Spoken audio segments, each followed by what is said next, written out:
Assalamualaikum warahmatullahi wabarakatuh. Selamat pagi.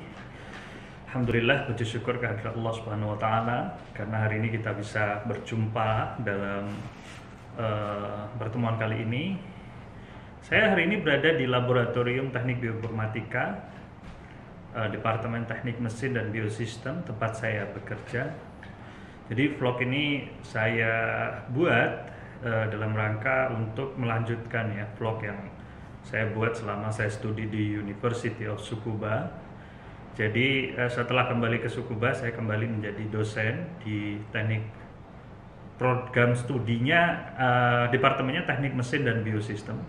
Program studinya ada 4 sebenarnya. Yang pertama S1 untuk teknik pertanian dan biosistem, S2 teknik pertanian dan biosistem, S2 lagi ada teknologi pasca panen, kemudian S3 ilmu keteknikan pertanian. Jadi saya berada di salah satu program studi tersebut, mengajar utamanya di program S1. Nah, selain juga mengajar di S1, kami memiliki 4 divisi, yaitu teknik mesin dan otomasi, teknik biosistem, teknik energi terbarukan, atau satu lagi yaitu teknik bioinformatika.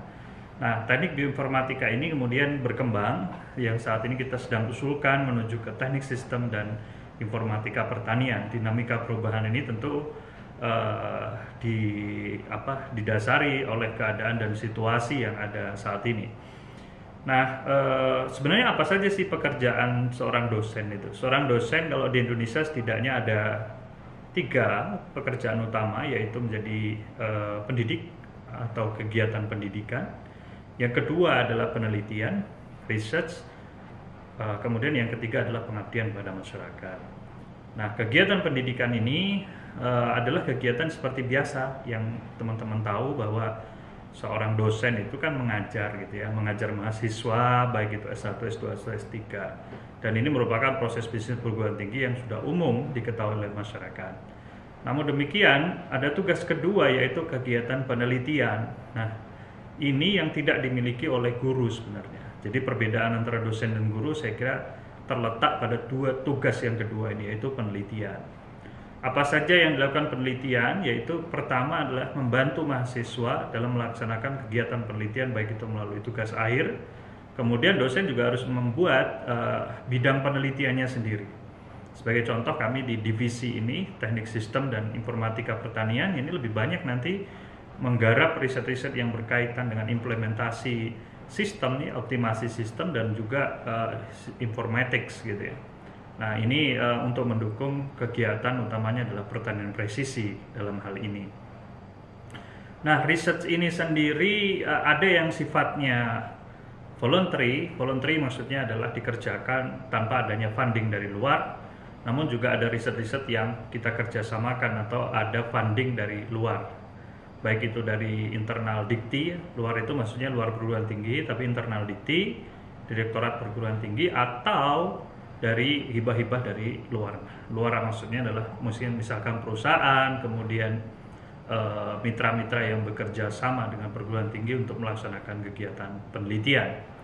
Nah, output dari kegiatan penelitian ini setidaknya yang pertama adalah diseminasi informasi melalui jurnal maupun proceeding dalam bentuk international conference ataupun international journal, atau juga bisa dalam bentuk jurnal bahasa Indonesia. Bahkan kita juga didorong untuk mengembangkan buku ataupun diseminasi informasi dalam bentuk yang lain dalam kaitannya output tugas dosen yang kedua, yaitu kegiatan penelitian.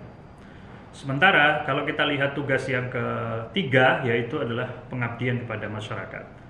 Nah, karena di perguruan tinggi ini biasanya juga dikembangkan ilmu pengetahuan dan teknologi yang langsung bisa dipakai oleh masyarakat, maka kegiatan ketiga ini adalah dalam rangka untuk diseminasi secara langsung menyelesaikan problem-problem di masyarakat. Sebagai contoh, ketika saya mulai menjadi dosen, kami membangun sebuah cyber extension.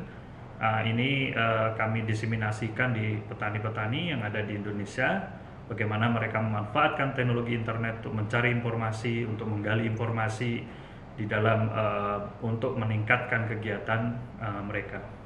Nah, kegiatan pengabdian masyarakat ini juga merupakan salah satu cerminan dari perguruan tinggi, di mana dia harus tidak hanya menjadi menara gading kalau orang bilang ya, tetapi dalam rangka untuk mendeliver informasi dan pengetahuan kepada masyarakat.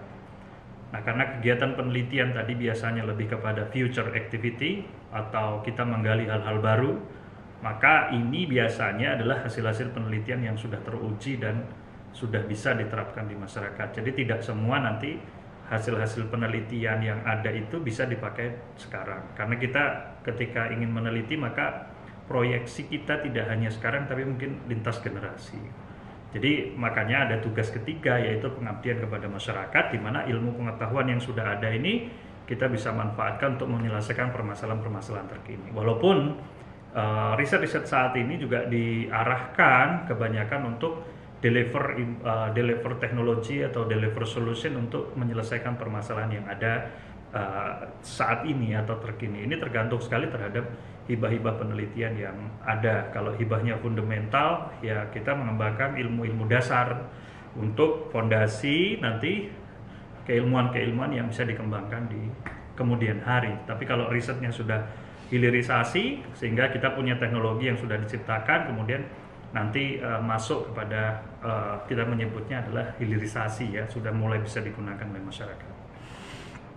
Nah, apa sih suka dukanya menjadi dosen? Suka dukanya menjadi dosen itu 24 hours working, ya. Kalau kita lihat, kenapa saya sebut 24 hours, karena setiap hari kita dituntut untuk membuat inovasi baru, dituntut untuk membuat gebrakan-gebrakan baru, walaupun tentu setiap orang memiliki bidang penelitian yang berbeda-beda, sehingga penciri khusus dari seorang dosen, kalau kita di IPB misalnya ada sekitar lebih dari 800 dosen, itu punya 800 ciri keilmuan yang berbeda-beda. Namun tetap pada satu payung, kalau misalnya kami di teknik mesin dan biosistem, jadi banyak lingkupnya adalah nanti larinya ke teknik mesin dan biosistem, seperti itu.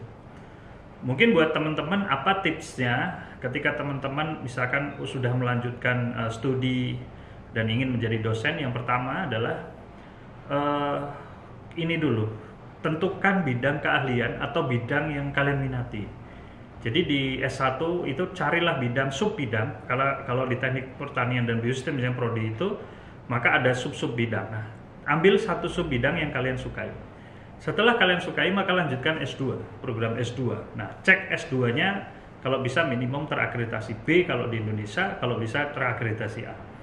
Kalau di luar negeri, cari yang sudah disetarakan di Dirjen Dikti, nanti kalian cari di reputable university, karena kalau kuliah dari luar nanti akan ditanya you from dari universitas mana misalkan.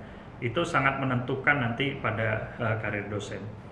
Oke, setelah lulus S1, maka cari S2 bidang keilmuan yang nanti mungkin tidak harus linear sekali, tapi beririsan dengan apa yang kalian kerjakan di S1. Jadi jangan sampai nanti kalau ilmu seni berubah jadi teknik, kalau teknik berubah jadi bahasa, itu IPS, itu terlalu jauh. Kalau kita misalkan cari bidang ilmu yang satu rumpun, gitu ya, orang menyebutnya satu rumpun keilmuan. Nah, ini harus dilakukan. Kemudian yang tentu kalau dalam kondisi sekarang, kemampuan bahasa juga menjadi penting, ya. Kemampuan bahasa, sehingga saya sarankan kalau Anda S1, cepat-cepat S2. Jadi begitu lulus S1 langsung sambung ke S2. Nah, setelah S2 ini banyak juga perguruan tinggi di Indonesia yang sekarang menerima program, maksud saya menerima dosen dalam jenjang pendidikan S2. Tapi kalau misalkan ini tidak banyak, maka cepat langsung cari S3. Nah, ketika Anda sudah memiliki gelar doktor, maka peluang untuk menjadi dosen itu saya kira lebih tinggi daripada Anda masuk di program S2. Tapi perlu diingat bahwa program S3 itu sangat spesifik, sehingga kalian juga harus punya keunggulan kompetitif dibanding dengan yang lain, karena itu sangat spesifik. Atau paling tidak Anda juga punya pengetahuan-pengetahuan yang sedikit general, sehingga nanti bisa kadang-kadang kita fleksibel untuk move ke sub bidang yang hampir beririsan, gitu ya. Nah, ini menjadi tantangan tersendiri ketika ingin menjadi dosen di Indonesia, saya kira. Tapi saya harapannya adalah putra-putri terbaik bangsa ini nanti akan menjadi estafet, ya, untuk mengembangkan keilmuan di Indonesia. Saya kira banyak sekali, ya, peluang-peluang sekarang ketika Anda punya kreativitas dan lain sebagainya, itu akan mendorong Anda untuk menjadi dosen. Jadi saya kira teman-teman sangat bagus ya kalau punya cita-cita ingin menjadi dosen, peneliti ataupun pengembangan keilmuan. Dan buat teman-teman yang saya sarankan juga sebenarnya mencari program beasiswa. Kalau misalnya S1 kan biasanya pengennya kerja gitu ya. Coba cari beasiswa sehingga program S2-nya nanti dibiayai oleh beasiswa itu. Nah, misalkan kalau dari Indonesia ada LPDP, kemudian ada kalau dari Jepang ada Max Scholarship, kemudian ada dari Amerika program-program beasiswa, kemudian juga ada dari Eropa misalkan atau dari negara-negara tertentu yang memberikan program beasiswa. Tapi sekali lagi tadi cek universitasnya apakah itu reputable atau tidak, karena nanti akan menentukan kemudahan Anda diterima di institusi yang akan Anda daftar gitu ya. Nah, itu mungkin bagi teman-teman yang ingin jadi dosen. Saya kira cerita ini cerita untuk melengkapi era pandemi ini, di mana teman-teman tidak bisa keluar rumah. Kita tetap positive thinking agar kita bisa terus berkarya. Hari ini saya tidak saya sendirian di laboratorium ini, sehingga saya kira kita bisa menjaga protokol kesehatan. Kita juga bisa tetap mengembangkan keilmuan. Saya kira itu yang bisa saya sampaikan. Sampai jumpa di next video. Ini adalah video pertama saya setelah kembali dari University of Tsukuba. Jika kalian suka, maka insya Allah nanti kita akan update lagi cerita-cerita mengenai suka duka menjadi dosen, dan juga mungkin ada hal-hal yang bersifat keilmuan yang bisa kita sharing sama-sama. Terima kasih. Assalamualaikum warahmatullahi wabarakatuh.